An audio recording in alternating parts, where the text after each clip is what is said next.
દીપકભાઈ અને મિત્રો, કાર્યક્રમ આપણે શરૂ કરીએ એ પહેલાં મને લાગે છે એ યોગ્ય લેખાશે કે જગતભરમાં જે રીતે આતંકવાદ ચારે તરફ ફેંકાયો છે, એ ભારત હોય, એ પાકિસ્તાન હોય, એ ઈરાક હોય, સિરિયા હોય, ફ્રાન્સ હોય, બૈરૂત હોય, દુનિયા આખી કે માલી હોય, જ્યાં જ્યાં માણસને નામે ખતમ થયો છે એની યાદમાં આપણે આરંભમાં બંદગી કરીને એમ ઈચ્છીએ કે ઇસ્લામનો જે મૂળ અર્થ છે શાંતિ, એ શાંતિ ચારે તરફ પધરાય અને માણસની કદર થાય એવી આપણે આરંભમાં એક બંદગી કરીએ એ મારી એક સૌને અરજ અને વિનંતી છે.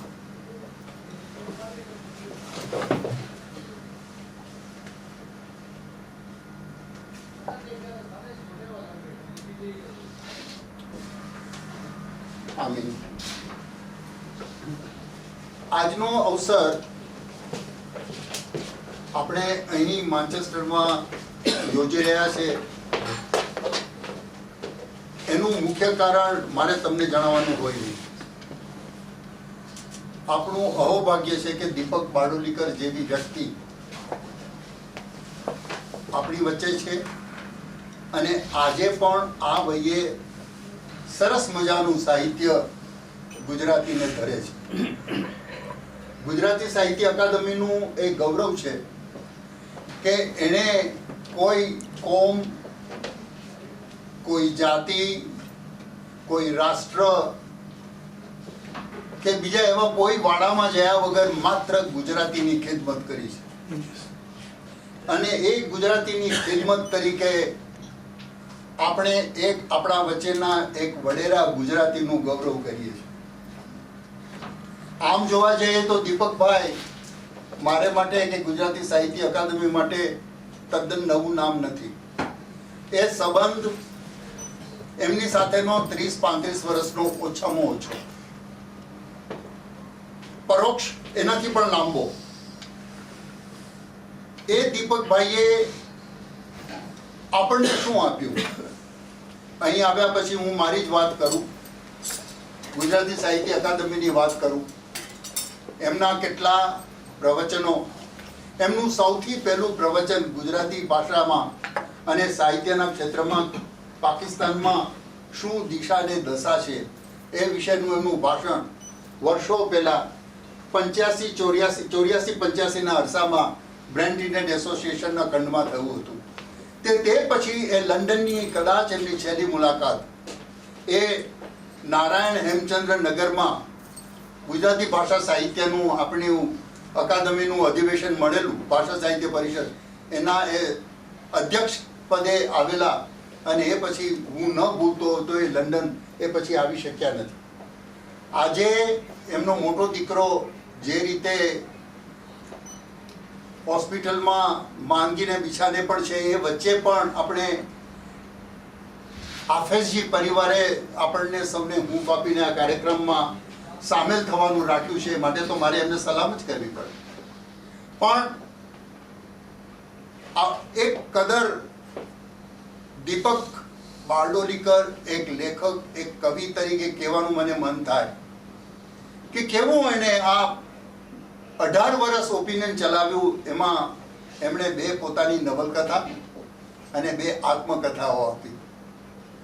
એ આત્મકથા એ બહુ લોકોને આજે કદાચ નહીં સમજાય. એક વર્ષો પછી લોકોને લાગશે કે ડાયસ્પોરિક આત્મકથાઓ કેવી હોઈ શકે, એના એ જીવતા જાગતા દ્રષ્ટાંતો છે. એમની છેલ્લી નવલકથા તે એક ધૂળિયું તોફાન અને બખ્તાવર. બખ્તાવર તો 100% ડાયસ્પોરાની કથા છે. એ જ્યારે એ છપાશે ત્યારે આપણને સમજાશે. અને એ પછી એમને એક ત્રીજી આત્મકથા પણ આપી છે, કે ગઝલની સાથે સાથે વહેતી, અને તે સંસ્મરણો, અને એ આપણા ગઝલનું સામયિક વડોદરાથી જે નીકળી રહ્યું છે, દબક, એમાં એ હપ્તાવાર આવેલું. એ ક્યારે આ પુસ્તક આકારે જોવા મળશે ત્યારે વસ્તુ જુદી છે. પણ દીપકભાઈ એ ઉપરાંત જે કર્યું છે એમણે અહીં તહીં જે આપણામાંના અત્યારે જે ફેસબુકિયા કવિઓ અને લેખકો ની જમાવટ જોવા મળે છે એની અંદરથી આપણે એ જોયું હશે કે બધે જે છવાઈ જવાનો પ્રસંગ કરે છે એમાંથી ટળીને એ માણસે અંદર પોતાના ઓરડામાં રહીને જે કામ આપ્યું છે ને એની બરોબરીમાં આજે તળ ગુજરાતમાં પણ ચિત્ર જોવા મળતું નથી. એ મજબૂત કામ એમણે જે આપ્યું છે એ કામથી આપણે ખૂબ ખૂબ ગૌરવ અનુભવીએ છીએ. અને આજે ગુજરાતી સાહિત્ય અકાદમી વતી મારે કહેવું જોઈએ કે એ આનંદની એક મોટી અવધિ તો એ જ છે કે ગુજરાતી સાહિત્ય અકાદમી એમને એનું વડેલું જે સ્થાન છે, એનું જે અગત્યનું બહુમાન છે એ એમને આપણે આજે યાદ કરીને એમને આપણે આપીએ છીએ. ત્યારે હું કહીશ કે આરંભે હું મારા મિત્ર ગુજરાતી સાહિત્ય અકાદમીના કોષાધ્યક્ષ લાલજીભાઈ, અમારા કારોબારી સમિતિના સભ્ય ફારૂકભાઈ અને આપણા વડીલ મિત્ર અદમભાઈને હું વિનંતી કરીશ કે આપણા સૌ વતી એ આ શાલ સૌથી પહેલા દીપકભાઈને આવો. લાલજીભાઈ, ફારૂકભાઈ.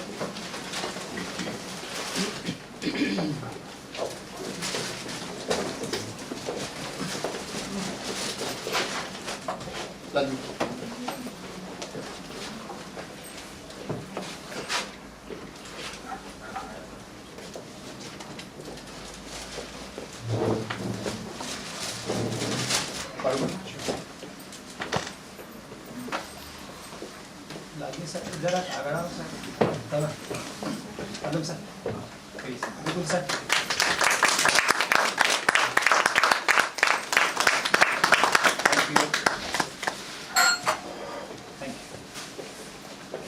આ કાર્યક્રમ ગોઠવવા માટે જેમણે ખૂબ ખૂબ કાળજી લીધી છે એ તમે અહીં આ જે કવિતાઓ સરસ મજાની મુકાઈ છે ત્યારથી માંડીને આપણે જોઈએ છે તે આશાબેન અને કૃષ્ણકાંતને હું વિનંતી કરું કે આવે અને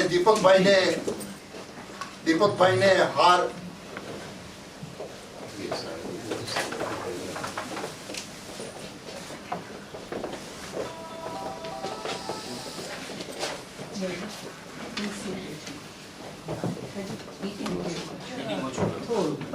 Thank you. દીપકભાઈ સજોડે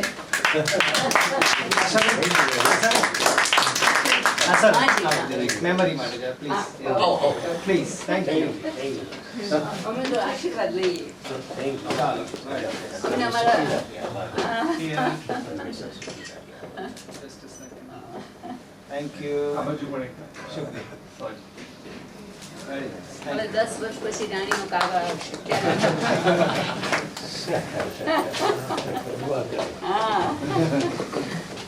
અને હવે સાહિત્ય અકાદમીના ઉપપ્રમુખ અને આપણા જાણીતા કવિ પંચમને હું વિનંતી કરું કે આવે અને આપણા તરફથી સાહિત્ય અકાદમી વતી એમને આ પદક સમર્પિત કરે. પંચમભાઈ.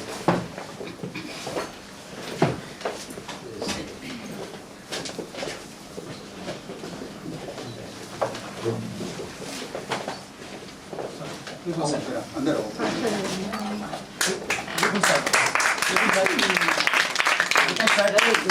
Thank you.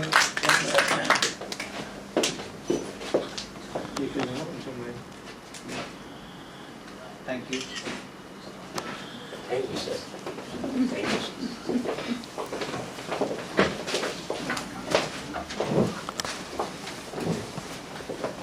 ગુજરાતી રાઇટર્સ ફોરમના ગુણ આપણી વચ્ચે છે તો હું અમદભાઈ ગુણને કહું કે બે શબ્દ આ પ્રસંગે કહી.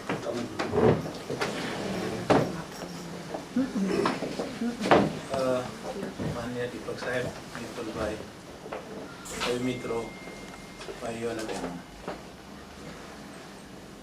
આજના પ્રસંગમાં મને હાજરી આપતા ખૂબ આનંદ થાય છે. ખૂબ વિપરીત સંજોગો હોવા છતાં આજના પ્રસંગમાં એટલો અગત્યનો છે કે કોઈ પણ સંજોગોમાં મેં વિચાર્યું કે જવું જોઈએ અને એ રીતે આજે હું અહીંયા હાજર છું. આ પ્રસંગ કંઈક રીતે યુનિક એટલા માટે છે કે ગુજરાતી સાહિત્ય અકાદમી દીપક સાહેબના આંગણે આવી છે. યસ, સન્માન કરવા અને આપણે બધા ભેગા થયા, આપણે એમના આંગણે આવ્યા છીએ કારણ કે એમની ઉંમરનો લિહાઝ રાખીને એમની તબિયતનો અને આપણે અહીંયા જે આવ્યા છે એ ખરેખર આજનો પ્રસંગ એ રીતે યુનિક બની જાય છે. દીપક સાહેબ વિશે આપ બધા બીજા ઘણા અહીંયા સાક્ષરો છે, ઘણી વાતો કરશે. મારા જેવા નાનો માણસ 2-4 શબ્દો કહેવાની કદાચ શક્યતા ધરાવે. દીપક સાહેબને આપણે ઘણી રીતે જોવા પડે, એક લેખક તરીકે, કવિ તરીકે અને એક જીવનના સંઘર્ષ કરતા તરીકે. એમનું પૂરું જીવન એક સંઘર્ષમય વીત્યું છે. ભારતથી પાકિસ્તાન, પાકિસ્તાનથી ભારત, ભારત ત્યાંથી બ્રિટન, અને એ રીતે આપણે મેં જોયું તો એક સંઘર્ષમય જીવન જીવ્યા પછી પણ એમણે ઘણી એક્ટિવિટીઝમાં, ઘણી પ્રવૃત્તિઓમાં ભાગ લીધો, કર્યો અને મહેનતો કરી. એમને આજે આપણે એક નવલકથાકાર તરીકે આપણે જોઈ શકીએ, એક કવિ તરીકે આપણે જોઈ શકીએ. ડઝન કરતાં વધારે એમના સંગ્રહો બહાર પડ્યા છે. એટલે ગુજરાતી સાહિત્યના ઘણા જે પ્રકારો છે એમાં એમનું પ્રદાન ખૂબ મોટું છે અને આપણે વિપુલભાઈ કહ્યું તેમ એ હવે પછીના વખતોમાં એ લોકો જાણશે, સમજાશે. પણ આપણે તો અમને તો એક ખુશી એ વાતની થાય છે કે બ્રિટનમાં જે ગણ્યા ગાંઠિયા, ખાસ કરીને મુસ્લિમ કોમ્યુનિટીના પણ એ ગણ્યા ગાંઠિયા જે સાહિત્યમાં પડ્યા છે, લખે છે, કરે છે, એમાં આગળ આપણે એમ કહી શકીએ કે એમાં અગ્રસ્થાન ધરાવનારા આપણા દીપક સાહેબ છે. અને એમનું સાહિત્ય બીજાને પણ પ્રેરણારૂપ બન્યું છે ને અમે તો એમાંથી ઘણું જાણ્યું છે, શીખ્યા છે. વર્ષો પહેલાં, આજથી બહુ ઘણા જ વર્ષ કદાચ દીપક સાહેબને પણ યાદ હશે કે ગુજરાતી રાઇટર સર્કલ ત્યારે ફોરમ છે, અમે આવો જ એક સન્માન સમારંભ દીપક સાહેબના માનમાં કર્યો હતો. અને એ રીતે મને એમ થાય છે કે ત્યારે પણ અમારે જે કંઈ લાગણી આપણે એક ઓર્ડિનરી લેખક તરીકે કે એના તરીકે એક ગ્રુપ તરીકે કરવી જોઈએ, અમે કરી શકેલા. તો હું વધારે તો ખાસ કંઈ કહીશ નહીં, પણ હજી આપણે દીપક સાહેબથી ઘણી આશા રાખી. હું ઘણા મેગેઝિન જોઉં છું તો અત્યારે પણ એ એટલા કાર્યરત છે કે મને ઘણા મેગેઝિનમાં અત્યારે પણ જોવાની એમને કૃતિઓ મળ્યા કરે છે. અને આટલી ઉંમરે જો આટલી સતત કોઈ કાર્યરત હોય એ તો ખરેખર કુદરતની એક દેન છે એમ કહીએ તો આપણે ચાલે. અને અલ્લાહ પાકની દીપક સાહેબ પર મહેરબાની છે કે આટલી ઉંમર વીત્યા પછી જ્યારે 60-70 વર્ષે કેટલાક આપણા મિત્રો આજે ચાલી શકતા નથી, બોલી શકતા નથી, વાત કરી શકતા નથી, એવા સંજોગોમાં હજી દીપક સાહેબ પૂરેપૂરો વ્યવસ્થિત રીતે લખે છે. એ બહુ મોટી વાત છે અને એ આપણા માટે પણ ગૌરવની વાત છે. આજના પ્રસંગે ખાસ કરીને હું ગુજરાતી રાઇટર્સ, ગુજરાતી સાહિત્ય અકાદમીને અભિનંદન આપું કે એમણે આટલો સરસ એક નાનો પણ સરસ પ્રસંગ અને આયોજન કર્યું અને આપણને આજે એક તક મળી સાથે બેસવાની, ઉઠવાની, વાતો કરવાની, દીપક સાહેબના સાથે હમકલામ કરવાની. એ બહુ મોટી વાત છે અને આપણા માટે કદાચ ધન્ય ઘડી કહી તો પણ ચાલે. એટલે હું એમના લાંબા આયુષ્યની અલ્લાહ પાકથી દુઆ કરું છું અને હજી પણ એમનાથી જે કંઈ એમની જિંદગી છે એમાં આપણને ઘણું મળશે, ગુજરાતી સાહિત્યને મળશે એવી આપણે આશા રાખીએ. અને ખાસ કરીને એમણે જે ક્ષેત્રોમાં સાહિત્યના જે પ્રકારમાં કામ કર્યું છે એ હવે પછી પણ આવવાવાળું જનરેશન એને જોશે, સમજશે. વોરા કોમ્યુનિટીના માટે એમણે ખાસ કરીને 2 ગ્રંથો લખ્યા છે, બુકો લખી છે. તે ઉપરાંત દરેક સાહિત્યના ક્ષેત્રે એમણે ઘણું પ્રદાન કર્યું છે અને એ પ્રદાન આપણને ઘણું શીખવી જાય છે. તો હું દીપક સાહેબના લાંબા આયુષ્યની દુઆ સહિત અને આપ સૌ જે કંઈક અહીંયા આવીને તકલીફ ઉઠાવી છે સૌને અભિનંદન આપીને હું મારું વક્તવ્ય પૂરું કરું છું. ગુજરાતી રાઇટર્સ ગિલ્ડના પ્રમુખ મહેશભાઈને હું વિનંતી કરું.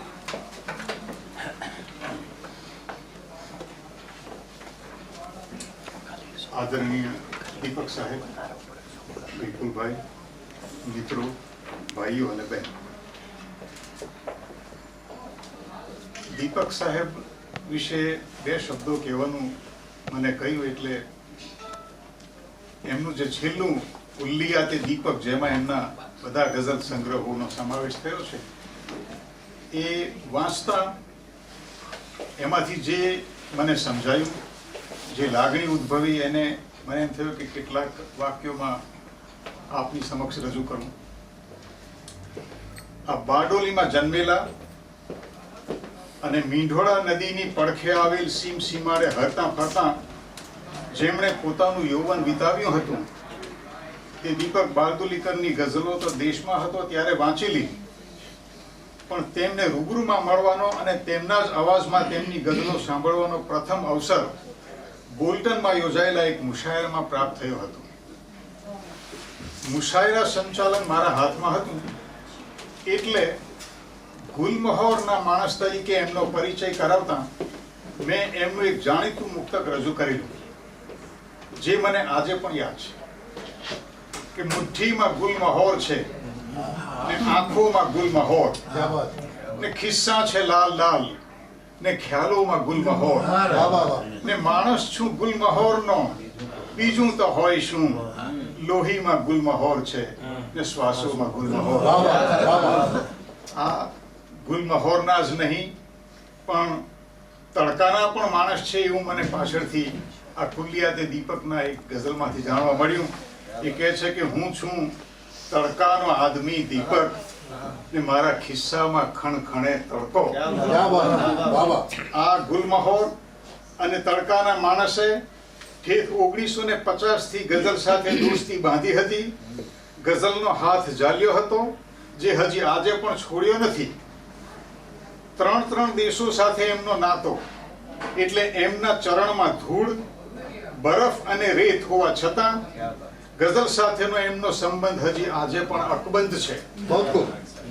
આ રંગ અને સુગંધના ચાહક શાયરને, રૂપ અને પ્યારના ગાયક શાયરને ગુજરાતી અને ઉર્દુ શાયરોનો સંગ મળ્યો છે. તેમની સાથે મહેફિલો જમાવી છે, મહેફિલો માણી છે અને એક સરસ માહોલમાં જીવ્યા છે. ગઝલનું ખેડાણ એમણે એના નિયમોની અદબ જાળવીને કર્યું છે અને એમ કરતા કરતા એમણે આપણને 9 જેટલા ગઝલ સંગ્રહો આપ્યા છે. એમની ગઝલોમાં રિવાયત અને આધુનિકતાનો સુંદર સમન્વય આપણને જોવા મળે છે. ખ્યાલો અને ખાબોના સાગર સમો આ શાયર પોતાના રંગીન શેરો સમા મોતીઓની સોગાદ ધરીને આપણને રીઝવી દે છે. તો બીજી બાજુ ગમ સલીબો પર લટકેલો આ શાયર ગઝલોમાં જ્યારે પોતાના અંતરમાં ઢબુડાયેલી વ્યથા અને વેદનાના ગીતો ગાય છે ત્યારે આપણી આંખોને પણ ભીંજવી દે છે. મારા આંસુઓનું તું કારણ ન પૂછ, એમ તો એ આપણને કહે છે, પણ એ કારણો જાણવા આપણે બહુ દૂર જવું પડતું નથી. એમની અનેક ગઝલોના ચોટદાર શહેરોમાં એમની ઉદાસી, બેચેનીના કારણો આપણને સહજ રીતે ખુલ્લા થઈ જાય છે.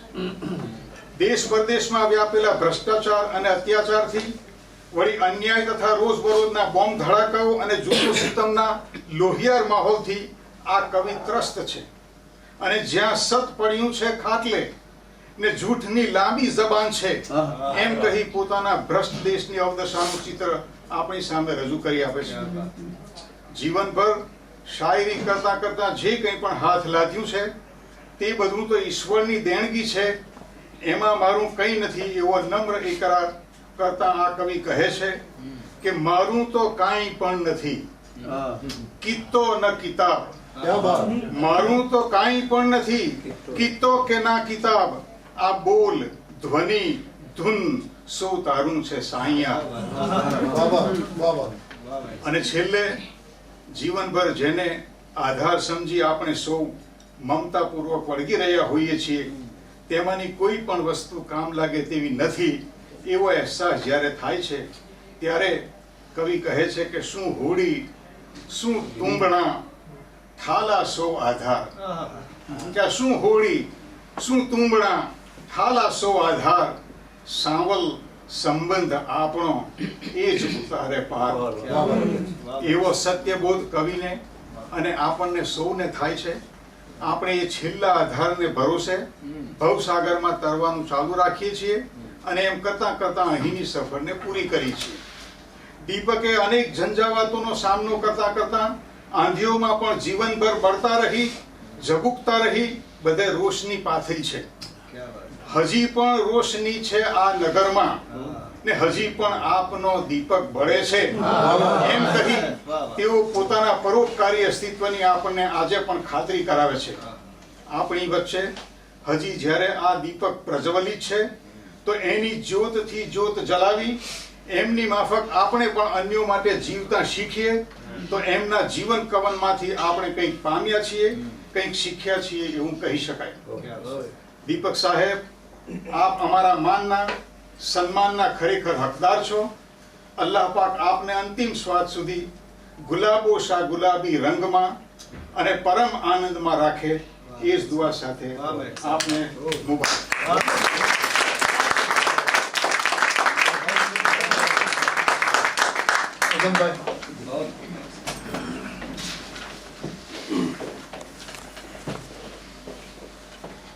પ્રાસંગિક નોંધ વાંચું છું.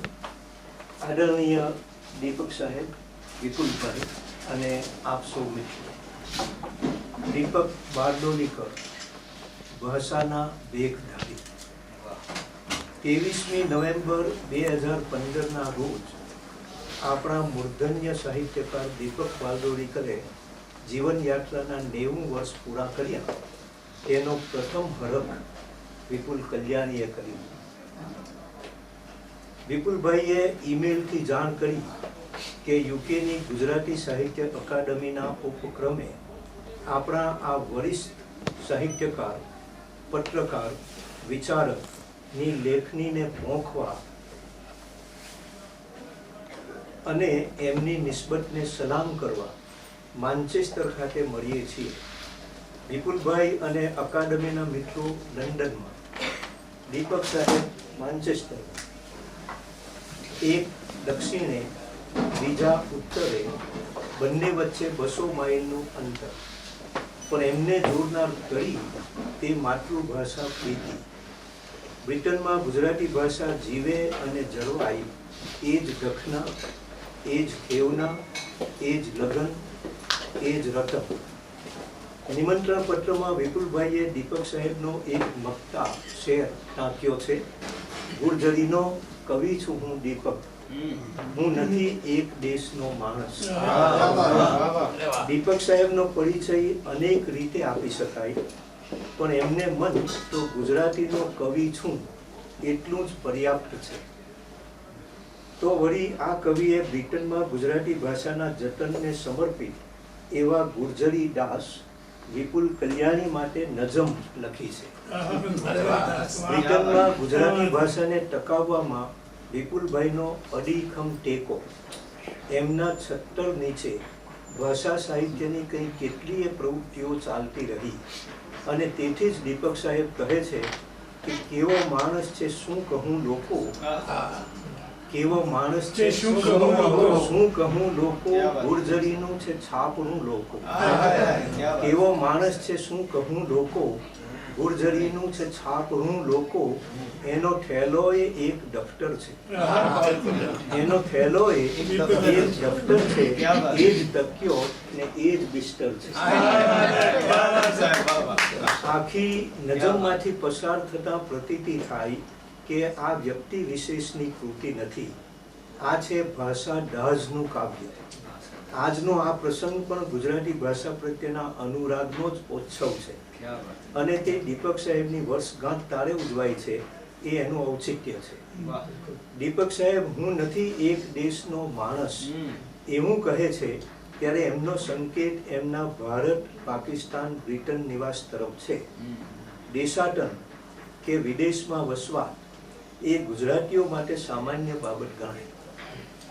દીપક સાહેબની વિશિષ્ટતા એ કે એ જ્યાં પણ વસ્યા ત્યાં રશીદ મીર કહે છે તેમ ગુજરાતી ભાષા સાહિત્ય સાથેનો એમનો નાતો અકબંધ રહ્યો.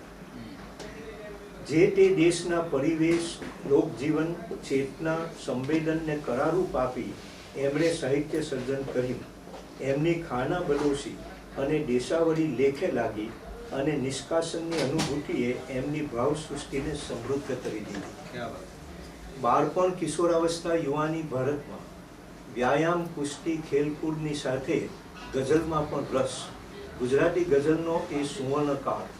રાંદેર, સુરતમાં મહાગુજરાત ગઝલ મંડળની સ્થાપના થઈ ત્યારે દીપક સાહેબની ઉંમર 18 વર્ષની હતી.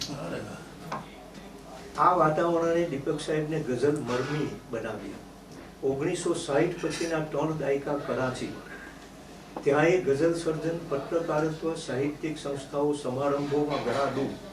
અહીંના નિવાસ દરમિયાન એમણે ગુજરાતી ભાષાને નવું કાવ્ય સ્વરૂપ માહ્યા ભેટ ધર્યું. આ મોતી તેઓ પંજાબી કવિતાના સમંદરમાંથી ગોતી લાવેલા. પણ 3 લીટીમાં જલ તરંગની જેમ ઉર્મિતંત્રને વિસ્તારતું લઘુ કાવ્ય તે માહ્યા.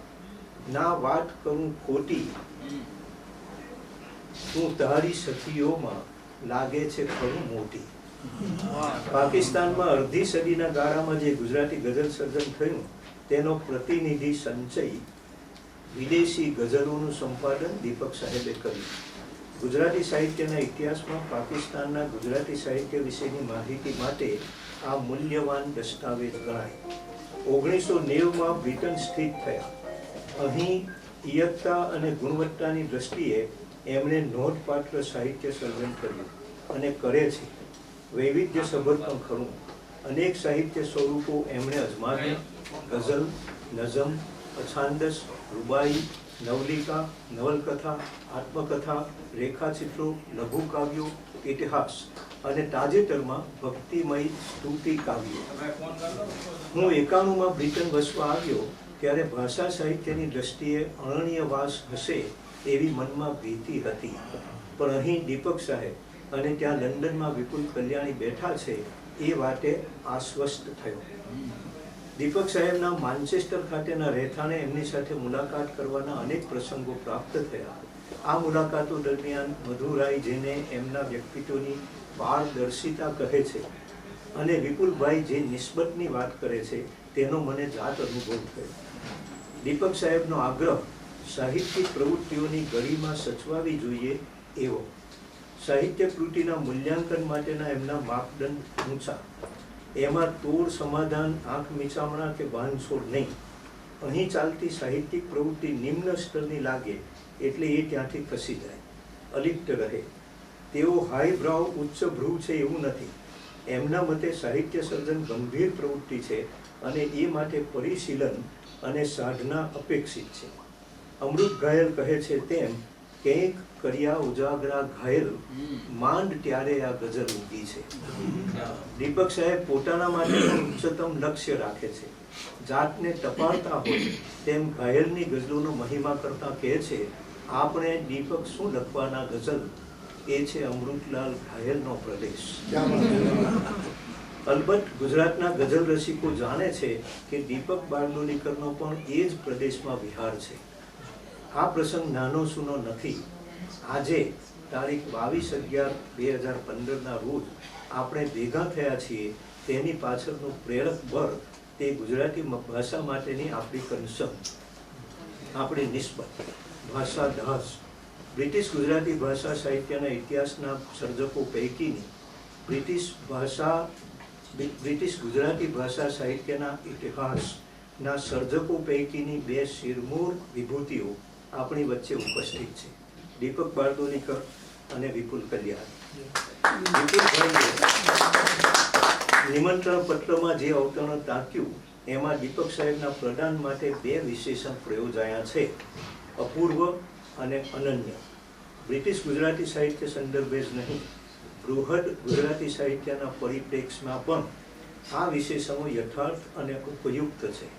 3 દેશોમાં 3 દાયકાના નિવાસે જે તે દેશની ચેતનાને આત્મસાત કરી એને કરારૂપ આપી ઉચ્ચ ગુણવત્તાવાળા સાહિત્યનું ગુજરાતને પ્રદાન કરનાર સર્જક દીપક બારડોલીકર અપૂર્વ છે, અનન્ય છે. વિપુલભાઈ કહે છે તેમ આ સર્જકે આપણી ભાષાને ન્યાલ કરી છે અને કરે છે. દીપક સાહેબનું શેષ જીવન બરકતવંત રહે એવી દુઆ અને ગુજરાતી સાહિત્ય અકાદમીએ આવા રૂડા અવસરનું આયોજન કર્યું તે માટે આપ સૌને ધન્યવાદ.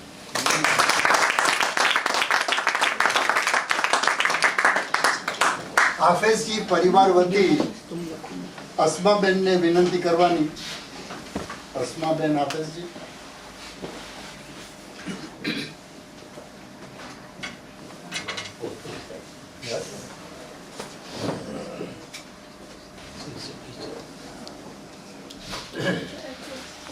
Yeah, go ahead. Whatever. Today it's been nice to hear from the Gujarati Literature Association. એક મિનિટ આ મારી પોતરી છે પણ એ ગુજરાતી જાણતી નથી.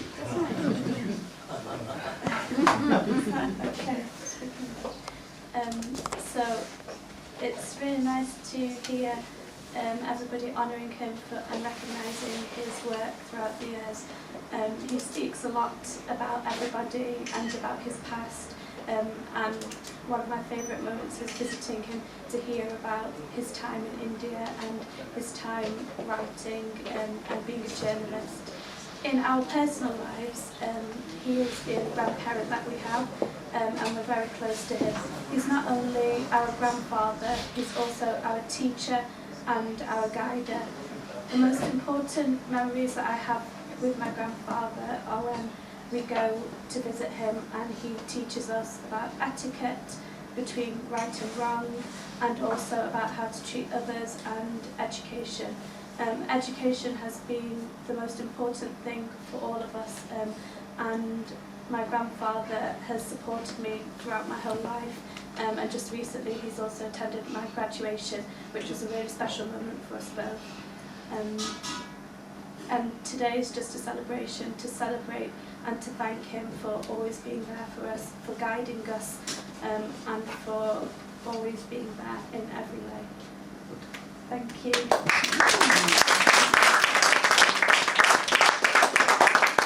Thank you very much, Asmaben. કુટુંબમાં મલીરના દિવસોથી જેણે ચડતી પડતી જોઈ છે, જેણે દીપક બારડોલીકરનો ટ્રેડ યુનિયનિસ્ટ તરીકે, એક્ટિવિસ્ટ તરીકે લડત જોઈ છે, એ ઝિયાના અમલ દરમિયાન જે રીતે જેલમાં ગયા હોય અને જે સહન કરવાનો વારો આવ્યો એનો સાક્ષી આપણી વચ્ચે છે. એનું નામ છે જમીલ હાફેઝજી. એને હું વિનંતી કરું કે આપણી વચ્ચે આવી બે શબ્દ કહે. Jamil.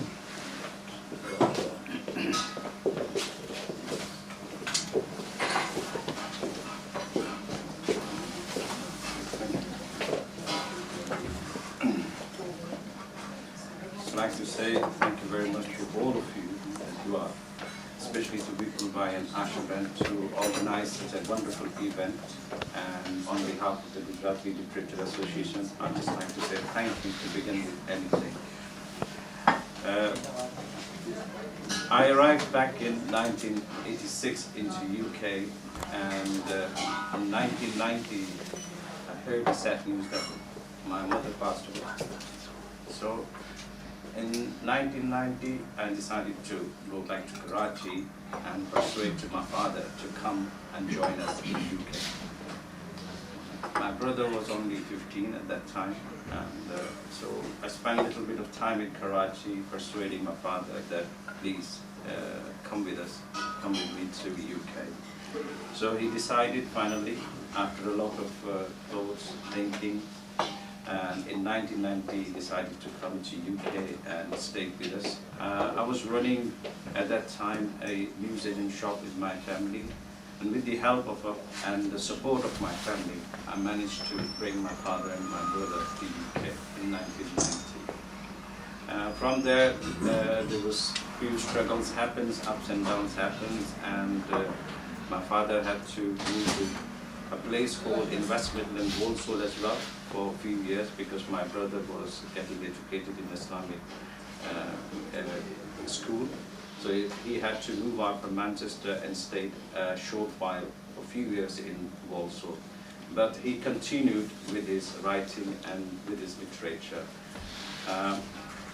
During that period, he also had to go through a major operation, a major surgery. He had a pituitary gland, so he was admitted in the hospital, and that operation was successful. After he got discharged from the hospital and he recovered from his surgery, then he continued to contribute towards the Gujarati Literature Association, and he has continued until now today, and it's an inspiration for me as well.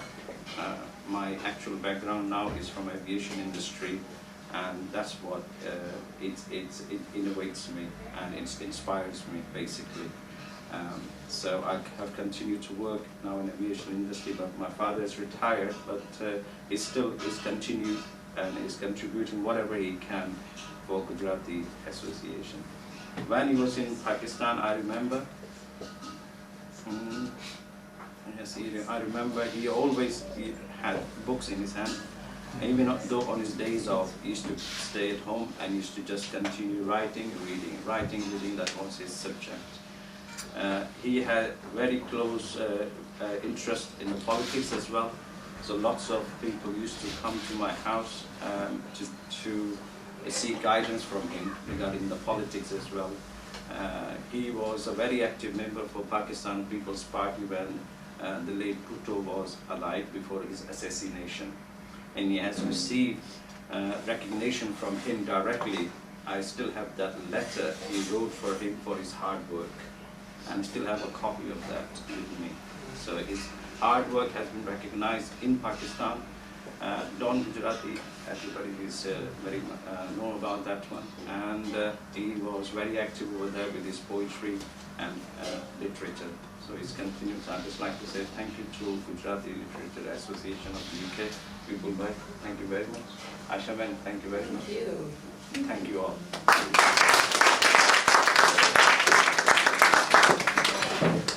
તમે જોશો દરેકના table ઉપર આ પ્રકારની સામગ્રી મુકાઈ છે. એમાં દીપક સાહેબની અનેક કવિતા, ગઝલ, નઝમ એમાંથી કડીઓ લઈને આ કામ આપ્યું છે. દાખલા તરીકે મારી સામે છે, વતનના ખાબનો મેળો રહે હંમેશ આંખોમાં જુઓ, હંમેશ આંજુ છું અમારા દેશની માટી. આવું ઘણું બધું છે. એની પાછળનું કામ, ડેડિકેશન આશાબેનનું છે. હું આશાબેનને કહું કે બે શબ્દો કહે. આ તમારે લઈ જવાની છે, તમારે સંભાળના તરીકે લઈ જવાનું છે પોતાની સાથે. પણ જો તમારે કોઈને વાંચવું હોય તો પ્લીઝ ફીલ ફ્રી એમાંથી વાંચવા માટે. હું શું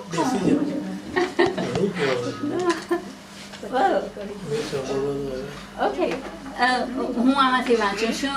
આ છે તડકો મારો પ્યારમાંથી. છલકાય છે યારો, તબિયત પણ અજબ છે આ બ્રિટનની પણ. સમરમાં પણ શિયાળો થાય છે યારો. જરા વિન્ટરમાં સંકોચાય છે મેડમ, સમરમાં ડેફોડિલ થઈ જાય છે મેડમ. એક બીજું અહીં છે ચંપો અને ચમેલીમાંથી. હસ્યું ને કોઈ દેખી મુજ ગામમાં, ગલીમાં હું થઈ ગયો વિદેશી. સો દીપકભાઈની આ બધી પંક્તિઓ અહીંયા તમે વાંચો ને, હું વાંચું. એની શેરીમાં ચાંદો છે, સિતારા છે, કોઈને ખબર ક્યાં છે, રગરગમાં તિખારા છે. એની શેરીમાં હા, લખવા ચાહું છું નામ જ્યાં મારું, નામ એનું લખાય આપવા. એવી અનેક પંક્તિઓ છે. આ તમારે સૌને સંભાળવા માટે ઘેર લઈ જાઓ. બોલો. બોલો. બારડોલી મહાજનોની હો કર્મભૂમિ, હા, અરે વાહ. પગાવનોની હો ધર્મભૂમિ, તું જન્મભૂમિ છે એક શાયરની. નમસ્તે. મમતાબેન, અહો ભાયા, મારું અહોભાગ્ય કે તમારી મુલાકાત થઈ ને મેઘ થયું સંપક્ત જીવન મારું. હવાના પગલામાંથી આમાંથી મને એક ભજનની એક કડી યાદ આવે છે, એટલે હું એ બોલું બધાને અનુકૂળ. હે કૃપાના સિંધુએ કરુણા કરી નિજ હર કર્યા, સર્વની રુચિએ ભરી તે એક રુચિએ કર્યા. અરે વાહ. મારા ટેબલ ઉપર પણ સરસ લખેલું છે, ભૂતકાળ પાછો લાવો, શણગાર તું સજે તો હું પણ જવાન લાગુ. બીજું કોઈ પંચમ? જવાન લાગે કે ન લાગે, પણ મનગમતું કરી લઉં છું, નિર્બંધ હસું છું. એ ક્યારેક હશે શું એવું એની ઓઢણીમાં કે, હશે શું એવું એની ઓઢણીમાં કે, પડછાયો રાતો થઈ ગયો છે. દુનિયા ઉપર લખ્યું છે સાહેબે કે અજબ દુનિયા છે, હસવા પણ નથી દેતી ને દિલ ખોલીને રડવા પણ નથી દેતી, બહુ વાર ખાય છે, ઇતરાય છે દુનિયા, ન જાણે કેમ ને ક્યાં જાય છે આ દુનિયા. તડકો. યાદ હું આવીશ, નગર બદલો કે બદલો દેશ તો પણ શું, નગર બદલો કે બદલો દેશ તો પણ શું, બદલો વિચારો વેશ તો પણ શું, ભરી લો જિંદગીમાં એશ તો પણ શું, કે દીપક છું મને વિસરાવી ના શકશો, સમી સાંજે હંમેશા યાદ હું આવીશ.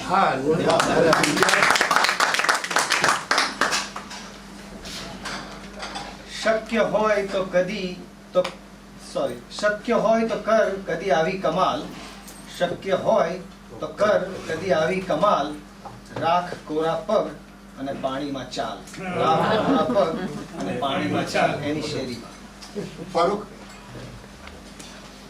મારી જોડે તો બહુ રેલેવન્ટ વસ્તુ છે. If I have 2 minutes. Yes. Doctor Daudbhai Ganchi, મારા ફાધર, એમનો સંદેશ ખાસ તમારા માટે આજે મોકલ્યો છે. એમણે કહ્યું છે કે આપ જીઓ હજારો સાલ, સાલ કે દિન હો 50. તો ખાસ તમને યાદ કરીને ખૂબ ખૂબ સલામ અને ખૂબ શુભેચ્છાઓ મોકલી છે. બધી વાતો આપણે બહુ થઈ કે દીપક સાહેબ બહુ ઊંચા શાયર છે. મારા માટે મેં એમને જે રીતે વાંચ્યા છે, ઇટ્સ અ બિગ ફિલોસોફર, અને મારા જોડે જે કડીઓ છે એવી જ કંઈક છે, અને કદાચ લાગુ પણ પડે છે. આપણે બધા રાહ જોઈ રહ્યા છે નહીં કે ફસલોને લણી લઈએ, ભૂખ્યા છે ભલે લોકો, આપણી વાત નથી કરતા કે ફસલોને લણી લઈએ, ભૂખ્યા છે ભલે લોકો, કોઠાર ભરી ભરી લઈએ. એ ચાપખા એમણે જે એમની શાયરીમાં જે મારે છે એ બહુ જોવા જાય છે. અને છેલ્લે તમે શરૂઆતમાં વાત કરી કે પ્રાર્થનાની, મારી સ્કૂલ દિવસની એક પ્રાર્થના યાદ કરીને 2 કડી કદાચ કહું.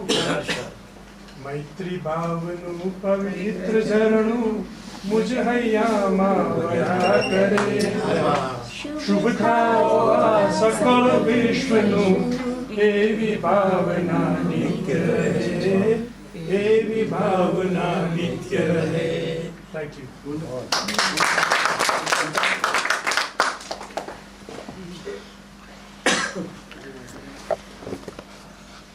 અહીંયા છે જે પંક્તિ માતૃભાષા વિશે છે. માતૃભાષાનો તો મહિમા કર્યો છે આદમ સાહેબે. મારી માતૃભાષા મહોબ્બત છે, હું આ ભાષા સુપેરે લખી વાંચી બોલી શકું છું. હા, મહોબ્બત મારી માતૃભાષા છે. મને મારી આ ભાષા પૂરતી છે, અન્ય કોઈ ભાષાની આવશ્યકતા નથી. તડકો તારો પ્યારમાંથી. રમણભાઈ,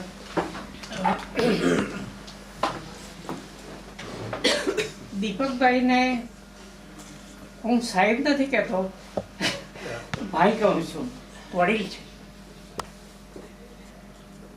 વિપુલભાઈ સાથે એક વાર મારે એમને હેકનીમાં મળવાનું થયેલું અને પછી હું એમને જે રીતે ઓળખતો થયો અને પછી એમના સાહિત્યમાં મને રસ પડ્યો.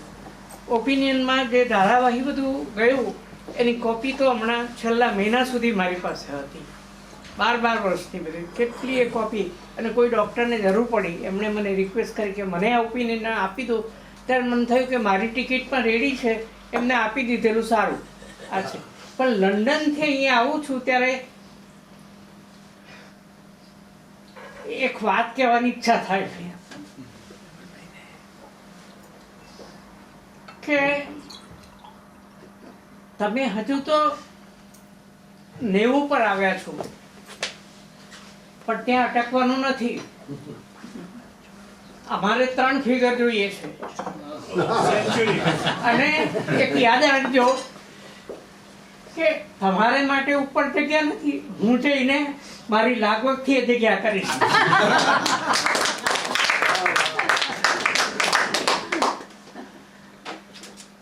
Thank you. Ashok? Very philosophical, as Farooq bhai said. તું છે ઇન્સાન એ નથી ઓછું. શું વાત છે? તું છે ઇન્સાન એ નથી ઓછું. તારી જાત પાત હું નહીં પૂછું. સારું નરસું બધું કબૂલ મને. તારો ભૂતકાળ હું નહીં પૂછું. ફ્રોમ તડકો તારો પ્યાર.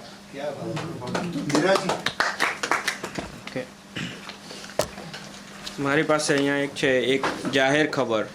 એમાં છે, જોઈએ છે અમારા કબીલાઈ વાડામાં ગધેડા કેળવી શકે એવો એક જમાનાનો ખાધેલ ચાલબાજ ગધેડો. એ છે હવાના પગલામાંથી. એટલે રમૂજ પણ કરી શકે છે.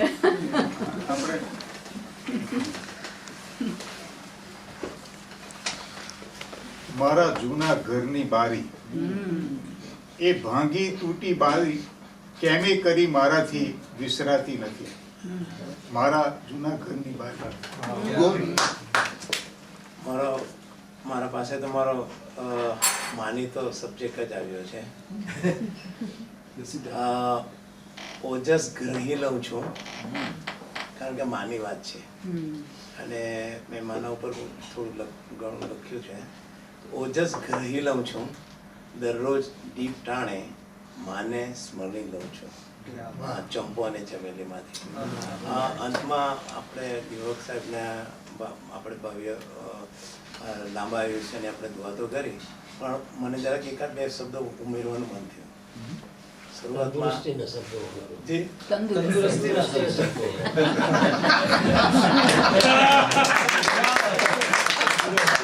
હા, બિલકુલ. હું શરૂઆતમાં મને ઊભો થયો તો સંજોગ એવા હતા કે મારે જે કંઈ કહેવું જોતું તે મારાથી કદાચ ના કહેવાયું હતું, તેને માફી માંગુ. બીજી વાત એ કે ઉંમરની બાબતમાં મારા મામા એક દિવસે એક કોંગ્રેસી ભાઈને આદિપુર લઈ આવ્યા. કોંગ્રેસના કોઈ માણસ હતા, લીડર, કંઈક રામભાઈ એવું નામ હતું. અમારે ત્યાં એક ડૉક્ટર કાઝી હતા. તો એમ કે એને લઈ ગયા કે પગમાં દુખાવો થાય છે. તો ડૉક્ટરે તપાસ્યા પછી એમ કે હું એક દવા લખી આપું છું અને આપે 135 વર્ષ સુધી આ દવા લેવાની છે. જ્યારે અમે ગયા, એમને લઈને ગયા તો એટલા ઢીલા ચાલે, પણ જ્યારે અમે આવ્યા ત્યારે જ્યારે જોશથી ચાલ્યા તે રામભાઈ. તો મને એમ થયું કે એક શબ્દનો કેટલી મોટી અસર થઈ.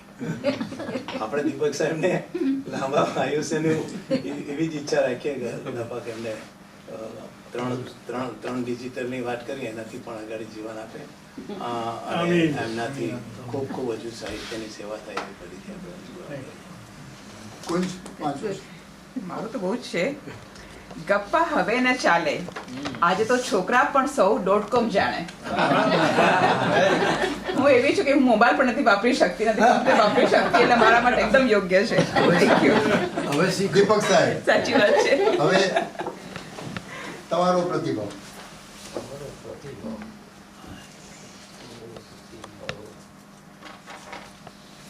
છે મારાથી દેખાય નહીં ને મારાથી કોશિશ કરું છું. આદમભાઈ વાંચશે પછી આદમભાઈ તમે જ વાંચો ને મારાથી શક્ય નથી. આ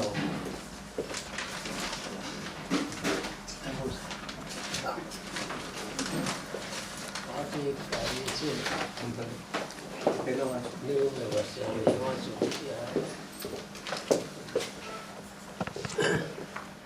દીપક સાહેબનું આ પ્રાસંગિક કાવ્ય એનું શીર્ષક છે 90 વર્ષે. 90 થયા. હા, 90 થયા છે અને જીવન સેતુ તળેથી વહી ગયા છે પુષ્કળ પાણી. ઉછળતા પાણી, કિનારા ફલંગતા પાણી. પાણીને મેં જાણ્યા છે, ચાહ્યા છે, માણ્યા છે. પાણી શક્તિ, લૌકિક અલૌકિક દ્રષ્ટિ. પાણી બગીચા, મખમલિયા ગાલીચા. પાણી રંગ સુગંધ. પાણી અંતરનો મોહ રંગ, મોહચંદ. પાણી મોતી, અદ્ભુત જ્યોતિ. પાણી બુંદ, પાણી સમુદ્ર. પાણી સૌ પ્રશ્નોનો ઉત્તર. પાણીના સહયોગે માણસ બની જતો ઝળહળતું ફાનસ. ચડે હિમાલય, ખેડે સાહસ, બની જતો એ દરિયા લાલ. બોલે નવ્ય જગતના દ્વાર. પાણીનો સહયોગ હોય કે આ બંડાએ ફરી કવિતા. પાણીનો સહયોગ હતો કે આ બંદાએ કહી કવિતા. છલકાવી છે શબ્દ સરિતા. ઉથલ પાથલ પણ કરી છે, કહી છે. સિંહોશી આફતની સાથે પાઠ પડી છે. પણ હવે થયા છે 90 ને કહ્યું છે આવું કોકે કે નેવાના પાણી ચરે નહીં મોભે. તો વળી ભીતર બોલે છે કોઈક આમ, હામ પકડ હામ, કે પાણી તો ઉડે આકાશે ચરે.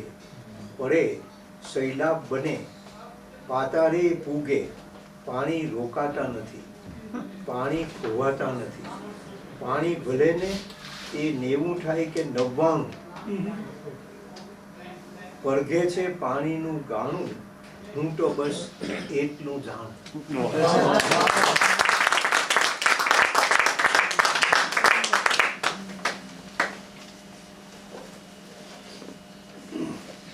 મારા મિત્રો માટેની પંક્તિઓ. સ્નેહ ઝરમર કરે છે નિસંકોચ. મુજને અંતરમાં સ્થાન આપે છે. ના ખરીદી શકે કોઈ સમ્રાટ. મારા મિત્રો એ માન આપે છે. સ્નેહ ઝરમર કરે છે નિસંકોચ. મુજને અંતરમાં સ્થાન આપે છે. ના ખરીદી શકે કોઈ સમ્રાટ.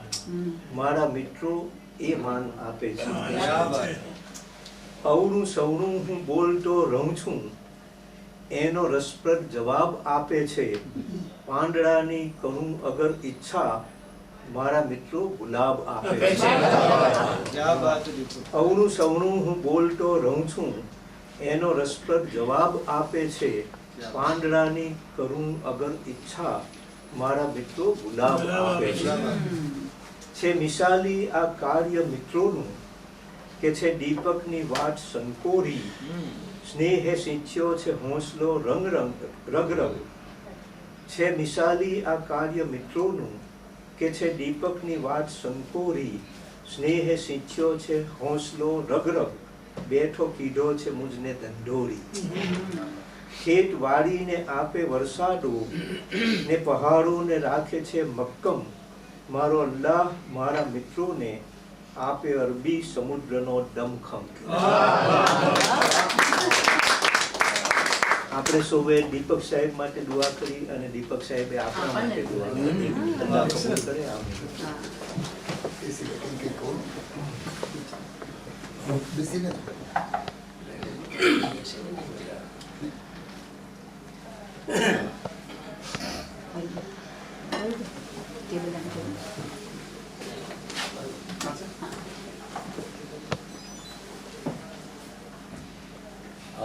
મારા પ્રિય મિત્ર વિપુલભાઈ,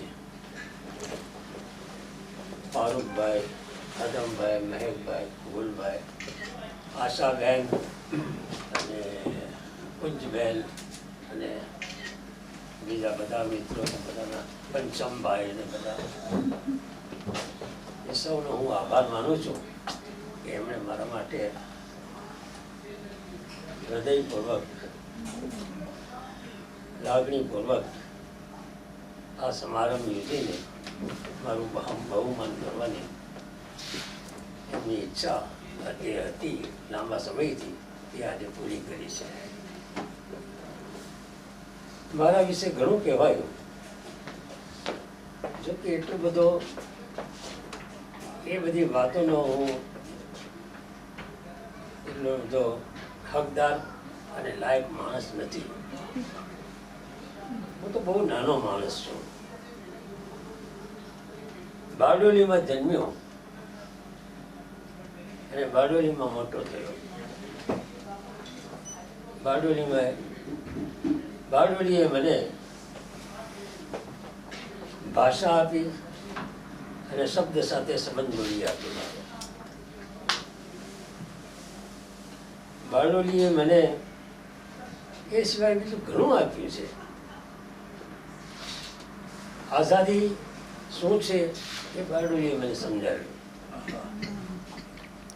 આઝાદી માટે શું કરી શકાય છે એ બારડોલીએ મને સમજાવ્યું. અને એ બધું ભાથું મને જીવનભર કામ લાગ્યું છે. ક્યાં વાત હે, ભાથું. બારડોલીનો સ્વરાજ આશ્રમ કે જેમાં હું કેળવાયો, એ સ્વરાજ આશ્રમમાં મારી ઘણી કેળવણી થઈ. મને ઘણું સમજવાનું અને જાણવાનું મળ્યું. ગાંધીજીને નજીકથી બેસીને જોવાના મળ્યા, ગાંધીજીની વાતો સાંભળવાની મળી, એમની પ્રાર્થના સભાઓમાં બેસીને એમની વાતો, એમના પ્રવચનો મેં સાંભળ્યા. મોરારજી દેસાઈ, પછી આપણે વલ્લભભાઈ, પછી આ મૌલાના આઝાદ, નહેરુ, આ બધાને મેં નજીકથી સાંભળ્યા. બારડોલીની આશ્રમના સરોજની નાયડુ એમની સાથે બેસીને ગપસપ કરી મેં. અને એ બધું જે ત્યાંથી મને જે મળ્યું છે એ બધું મને આખી જિંદગીભર મને કામ લાગ્યું છે. પાકિસ્તાનમાં પણ હું ગયો તો ત્યાં પણ મને એ કામ લાગ્યું છે. અને એ જ ઉસૂલો ઉપર હું પાકિસ્તાનમાં પણ રહ્યો, એ જ ઉસૂલો ઉપર રહ્યો. ત્યાં પણ મેં બાંધછોડ કરી નથી કોઈની સાથે. મેં ભુટ્ટો સાહેબનો હું ખાસ એમ કે ઓળખીતો અને માનીતો માણસ હતો. ભુટ્ટો સાહેબે મને ઓફર કરી કે તને શું જોઈએ છે? મેં તો મને કંઈ ના જોઈએ, મારે કશું નહીં જોઈએ. મેં એમની એક પુસ્તકનો અનુવાદ કર્યો હતો ગુજરાતીમાં. મેં તો આના પર ખાલી સાઇન કરી આપો, મારે બીજું કાંઈ નથી. જિયાઉલ હકે જનરલ ચિશ્તી મારફત મારા પર ઓફર મોકલાવી કે હું તમને માલામાલ કરી આપીશ, આ લડતમાંથી ખસી જાઓ તમે. અમે કોંગ્રેસ, અમે લશ્કરી સેન્સરશીપ સખત લગાવી હતી અને એની વિરુદ્ધ અમે પત્રકારોએ ત્યાં લડત ઉપાડી હતી. અને હું ત્યાં ડોન ગ્રુપનો સેક્રેટરી હતો, વર્કર્સ યુનિયનનો. તો મને ઓફર મોકલાવી કે હું તને માલામાલ કરી દઈશ, તમે ખસી જાઓ. આવી રીતે બીજા મારા 2-4 મિત્રોને પણ એમને ઓફર કરી હતી કે આ તમે ખસી જાઓ. પણ અમે બિલકુલ ત્યાંથી એ ઓફરને સ્વીકાર ન કર્યો અને અમે અમારા ઉસૂલ પર કાયમ રહ્યા. જેલમાં ગયા અને જે કેદે તન્હાઈમાં નાખ્યા તો ત્યાં કેદે તન્હાઈ પણ અમે વેઠી લીધી અને આ રીતે આ કામ કર્યું. એ તો થઈ પોલિટિક્સની વાતો. ગુજરાતી ભાષા માટે ત્યાં ગઝલોનું સાલિક પોપટિયા, શફીક હમીદાણી અને બેચેન વાસાવળી, નઝર ગફુરી, આ બધા જે શાયરો હતા એ લોકોની સાથે મળીને અમે ત્યાં આંદોલન ચલાવ્યું. બાકાયદા મંડળો સ્થાપ્યા, 1 નહીં 2 નહીં 3 લેખક મંડળ એક સ્થાપ્યું, એક ગુજરાતી ગઝલ મંડળ સ્થાપ્યું, ત્યાર પછી એક ગુજરાતી સાહિત્ય સભા સ્થાપી. આવી રીતે 3-4 સંસ્થાઓ સ્થાપી અને ગુજરાતી ભાષા માટે અમે પ્રવૃત્તિ ચલાવી વર્ષો સુધી. અને આ રીતે ગુજરાતી ભાષાને ત્યાં જેટલા બની શકે એટલું, જેટલું શક્ય હતું એટલું વિકસાવવાની કોશિશ કરી. પણ આખરે જે કંઈ થવાનું હતું એ તો ચોક્કસ લખાયેલું જ હતું કુદરતીને મુકદ્દરમાં, કે જ્યાં પાણીનો પ્રવાહ કૂવામાંથી અટકી જાય તો હવાડામાં પાણી આવે નહીં. એ રીતે ગુજરાતી ભાષાનું શિક્ષણ બંધ થયું. એ બંધ થયું એની સાથે સાથે ગુજરાતી ભાષા ધીમે ધીમે ખતમ થઈ ગઈ. અને ત્યાં ઉર્દુ ભાષાનો પ્રવાહ જોરદાર હતો. સરકારી નોકરીમાં જાઓ તો ઇંગ્લિશ અને ઉર્દુ જોઈએ, ગુજરાતીને કોઈ પૂછે નહીં. આ રીતે ગુજરાતી ભાષા ધીમે ધીમે ઘસાતી ગઈ અને ખતમ થઈ ગઈ. જેવી રીતે અહીંયા આપણે છોકરા ગુજરાતી બોલતા નથી, તેવી રીતે ત્યાં થયું. આ બધી પ્રવૃત્તિ હતી અને એના અંદરથી હું પસાર થયો. ત્યાર પછી અહીંયા આવ્યો અને અહીંયા ચલાવ્યું. જે કંઈ વિપુલભાઈને સહકાર રહ્યો અને એમની સાથે મળીને જેટલું મારાથી થઈ શક્યું એટલું મેં કર્યું અને હજુ કરી રહ્યો છું. ચાલી રહ્યું છું મારી કલમ, ચાલશે ઇન્શાઅલ્લાહ. અને તમે દુઆ કરો કે મને તંદુરસ્તી મળે અને હું મારું આ કામ, મારું આ મિશન કે જો ગુજરાતી ભાષા માટે જે છે એ ચાલુ રાખી શકું. Thank you very much.